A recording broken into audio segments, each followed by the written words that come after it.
بسم اللہ الرحمن الرحیم۔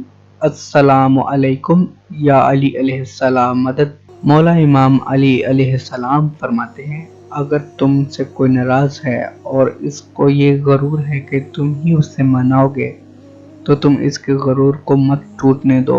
حضرت علی علیہ السلام نے فرمایا، جتنی بھی بڑی مشکل کیوں نہ ہو، جتنا بھی بڑا امتحان کیوں نہ ہو، گھر سے نکلتے وقت ایک روٹی کا نوالا نمک کے ساتھ کھا کے نکلو، ممکن ہی نہیں کہ تم گھر مایوس لوٹو۔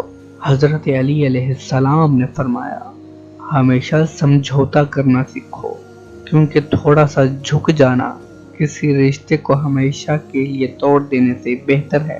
حضرت علی علیہ السلام نے فرمایا، کامیابی کو دماغ میں اور ناکامی کو دل میں جگہ مت دو، کیونکہ کامیابی دماغ میں تکبر اور ناکامی دل میں مایوسی پیدا کرتی ہے۔ حضرت علی علیہ السلام نے فرمایا، سب سے پہلی عبادت یہ ہے کہ انسان مصیبت میں صبر کر کے اللہ پاک سے مدد کا منتظر رہے۔ حضرت علی علیہ السلام نے فرمایا، اگر کوئی تم کو صرف اپنی ضرورت کے وقت یاد کرتا ہے تو پریشان مت ہونا، بلکہ فخر کرنا کہ اس کو اندھیروں میں روشنی کی ضرورت ہے اور وہ تم۔ حضرت علی علیہ السلام نے فرمایا، جب عقل مند بوڑھا ہو جاتا ہے تو اس کی عقل جوان ہو جاتی ہے، اور جب جاہل بوڑھا ہوتا ہے تو اس کی جہالت جوان ہو جاتی ہے۔ حضرت علی علیہ السلام نے فرمایا، انسان کی اصل موت تب ہوتی ہے جب وہ کسی کے دل سے نکلتا ہے۔ حضرت علی علیہ السلام نے فرمایا، تجربہ انسان کو غلط فیصلے سے بچاتا ہے، مگر تجربہ غلط فیصلے سے ہی حاصل ہوتا ہے۔ حضرت علی علیہ السلام سے کسی نے پوچھا، اگر کوئی ہمیں اپنا بھول جائے تو کیا کیا جائے؟ شیر خدا نے فرمایا، اگر کوئی اپنا ہو تو وہ کبھی نہیں بھولتا، اور جو بھول جائے وہ اپنا نہیں ہوتا۔ حضرت علی علیہ السلام نے فرمایا، کم کھانا، کم سونا، کم بولنا اللہ کے دوستوں کی نشانی ہے۔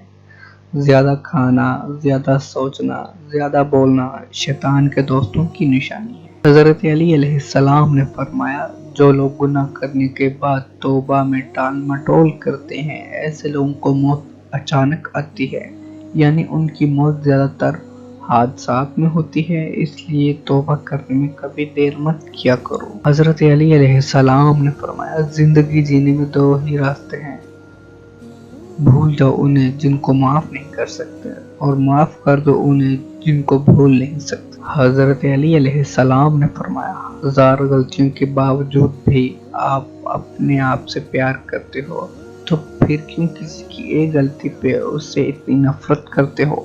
حضرت علی علیہ السلام نے فرمایا، خواہشیں بادشاہوں کو غلام بنا دیتی ہیں، مگر صبر غلاموں کو بادشاہ بنا دیتا ہے۔ مولا امام علی علیہ السلام نے فرمایا، جب کسی کو کسی سے رشتہ ختم کرنا ہو تو سب سے پہلے وہ اپنی زبان کی مٹھاس ختم کر دیتا ہے۔ حضرت علی علیہ السلام نے فرمایا، خاموشی ایک عظیم نعمت ہے، خاص طور پہ اس وقت جب اختلافات زیادہ ہوں، آوازیں بلند ہوں، علم کی کمی ہو اور دلیل کی کوئی اوقات نہ ہو۔ حضرت علی علیہ السلام نے فرمایا، بے نمازی کو قرض نہ دو، کیونکہ جو اللہ کا قرض ادا نہیں کرتا وہ تمہارا کیسے قرض ادا کرے گا۔ حضرت علی علیہ السلام فرماتے ہیں، جس سے محبت کی جائے اس سے مقابلہ نہیں کیا جا سکتا۔ کسی کو پا لینا محبت نہیں، بلکہ کسی کے دل میں جگہ بنا لینا محبت ہے۔ حضرت علی علیہ السلام فرماتے ہیں، کبھی کسی کے سامنے اپنی صفائی پیش نہ کرو، کیونکہ جسے تم پر یقین ہے اس سے ضرورت نہیں، اور جسے تم پر یقین نہیں وہ مانے گا نہیں۔ مولا علی علیہ السلام نے فرمایا، جس نے تمہارے ساتھ برائی کی ہو اس کے احسان کا بدلہ کر کے اسے بدلہ دو، کیونکہ احسان بد زبانوں کی زبان بند کر دیتا ہے۔ حضرت علی علیہ السلام فرماتے ہیں، کسی کے برا کہہ دینے سے نہ ہم برے ہو جاتے ہیں نہ اچھے۔ اپنی زبان سے ہر شخص اپنا ضعف دکھاتا ہے، دوسرے کا عکس نہیں۔ حضرت علی علیہ السلام فرماتے ہیں اگر تم اس وقت مسکراتے ہو جب تم پوری طرح ٹوٹ چکے ہو تو یقین جانو دنیا میں تمہیں کوئی کبھی توڑ نہیں سکتا۔